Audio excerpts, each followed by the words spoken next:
नमस्कार दोस्तों, आज की कहानी है पिंजरा। ये उपेंद्रनाथ अश्क की बहुत ही प्रसिद्ध हिंदी की कहानी है। तो चलिए शुरू करते हैं। शांति ने उठकर कागज के टुकड़े टुकड़े कर दिए और उठकर अनमनी सी कमरे में घूमने लगी।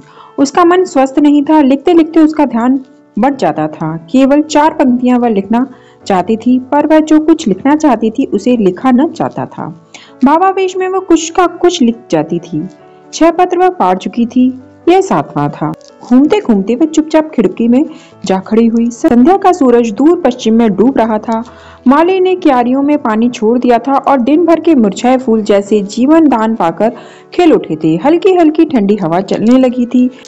शांति ने दूर सूरज की ओर निगाह दौड़ाई। पीली पीली सुनहरी किरणें जैसे डूबने से पहले उन छोटे छोटे बच्चों के खेल में जी भरकर हिस्सा लेना चाहती थी, जो सामने के मैदान की हरी भरी घास पर उन्मुक्त खेल रहे थे। सड़क पर 2 युवतियां हंसती चुहेल करती उछलती कूदती चली जा रही थीं। शांति ने एक दीर्घ निश्वास छोड़ा और मुड़कर उनसे अपने इर्द गिर्द एक धकी हुई सी निगाह दौड़ाई। छत पर बड़ा पंखा धीमी आवाज से अनवरत चल रहा था। दरवाजों पर भारी पर्दे हिल रहे थे और भारी क्रोध और उन पर रखे हुए रेशमी गद्दे, गलीचे और दरमियान में रखे हुए छोटे छोटे 8 कोने मेज और उन पर पीतल की नन्हे नन्हे हाथी और फूलदान। और उसने अपने आप को उस पक्षी सा महसूस किया जो विशाल स्वच्छंद आकाश के नीचे खुली स्वतंत्र हवा में आम की डाली से बंधे हुए पिंजरे से लटक रहा हो। तभी नौकर उसके छोटे लड़के को जैसे बरबस खींचता सा लाया। धोबी की लड़की के साथ वह खेल रहा था। आप देखा न ताव, और शांति ने लड़के को पीट दिया। क्यों तू उन कमीनों के साथ खेलता है? क्यों खेलता है तू, इतने बड़े बाप का बेटा होकर? और उसकी आवाज चीख की हद को पहुंच गई। हैरान से खड़े नौकर ने बढ़कर जबरदस्ती बच्चे को छुड़ा लिया। शांति जाकर थम से कोच में धंस गई और उसकी आंखों से अनायास ही आंसू बह निकले।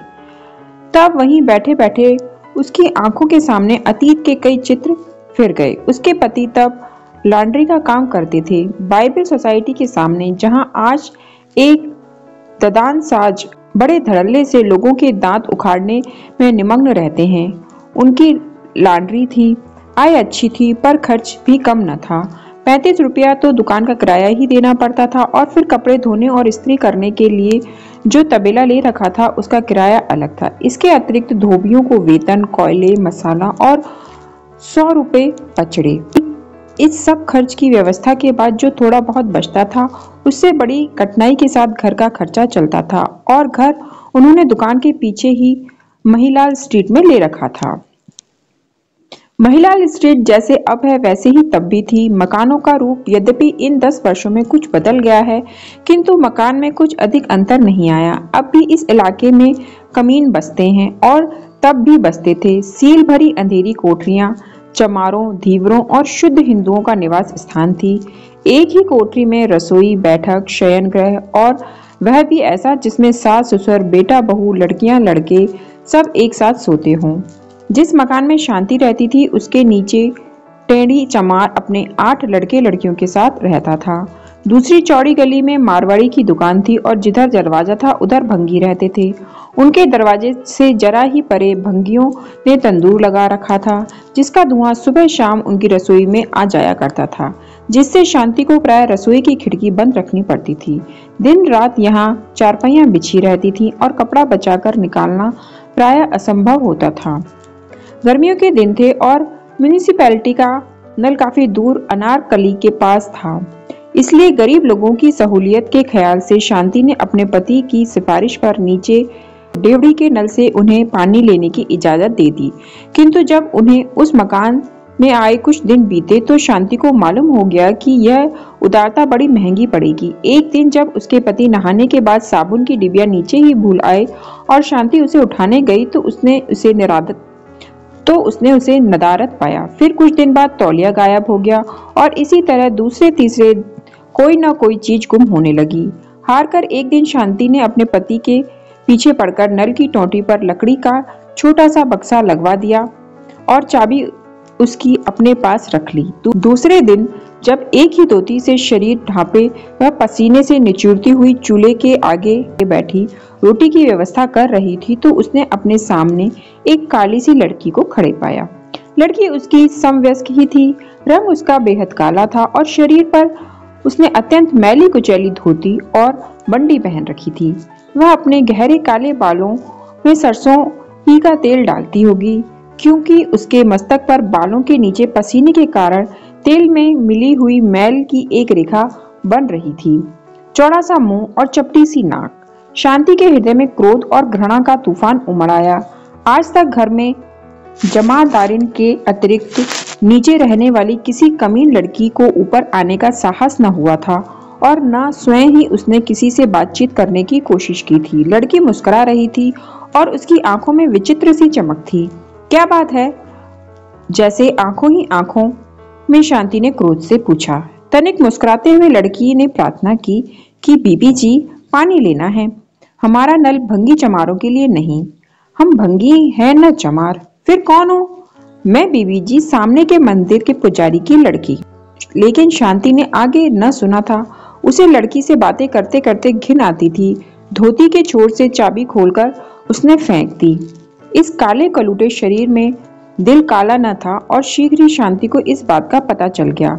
रोज ही पानी लेने के वक्त चाबी के लिए गोमती आती। गली में पूर्वियों का जो मंदिर था वह उसके पुजारी की लड़की थी। अमीरों के मंदिर के पुजारी भी मोटरों में घूमते हैं।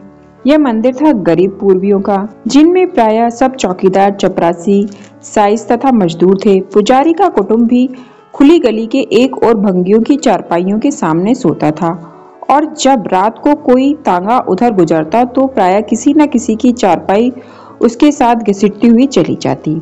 मंदिर में कुएं तो था, पर जब से इधर नल आया उस पर डोल और रस्सी कभी ही रही। फिर जब समीप ही किसी की डेवड़ी के नल से पानी मिल जाए तो कुएं पर बाजू तोड़ने की क्या जरूरत है। इसलिए गोमती पानी लेने और कुछ पानी लेने के बहाने बातें करने रोज ही सुबह शाम आ जाती। बटलोही नल के नीचे रखकर, जिसमें सदैव पान के कुछ पत्ते तैरा करते, वह ऊपर चली आती और फिर बातों बातों में भूल जाती कि वह पानी लेने आई है और उस समय तक न उठती जब तक उसकी बुढ़िया दादी गली में अपनी चारपाई पर बैठी हुई चीख चीख कर गालियां देती हुई उसे न पुकारती।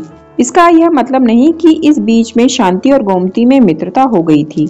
हाँ, इतना अवश्य था कि शांति जब रसोई में खाना बनाती अथवा अंदर कमरे में बैठी कपड़े सीती तो उसको गोमती का सीढ़ियों में बैठकर बातें करते रहना बुरा नहीं लगता था। कई तरह की बातें होती, मोहल्ले के भंगियों की बातें, चमारों के घरेलू झगड़ों की बातें और फिर गोमती की निजी बातें। इस बीच में शांति को मालूम हो गया कि गोमती का विवाह हुए वर्षों बीत चुके हैं, पर उसने अपने पति की सूरत नहीं देखी। बेकार है, इसलिए न वह उसे लेने आता है और न उसके पिता उसे उसके साथ भेजते हैं।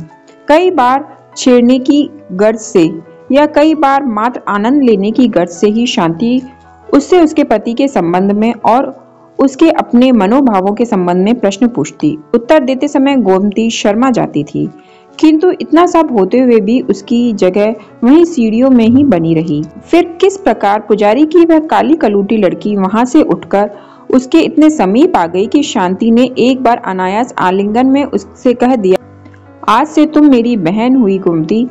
वह सब आज भी शांति को स्मरण था। सर्दियों की रात थी। अनारकली में सब और धुआं ही धुआं हो रहा था। ऐसा प्रतीत होता था जैसे लाहौर के समस्त तंदूरों, होटलों, घरों और कारखानों से सारे दिन उठने वाले धुएं ने सांझ होते ही इकट्ठे होकर अनारकली पर आक्रमण कर दिया हो। शांति अपने नन्हे को कंधे से लगाए, हाथों में कुछ हल्के फुल्के लिफाफे थामे क्रय विक्रय करके चली आ रही थी। वह कई दिन के अनुरोध के बाद अपने पति को इधर ला सकी थी और उन्होंने जी भरकर खाया पिया और खरीदा किया था। अनारकली के मध्य बंगाली रसगुल्लों की जो दुकान है, वहां से रसगुल्ले खाने को शांति का बड़ा मन होता था, पर उसके पति को कभी इतनी फुर्सत ही न हुई थी कि वहां तक सिर्फ रसगुल्ले खाने के लिए जा सकी।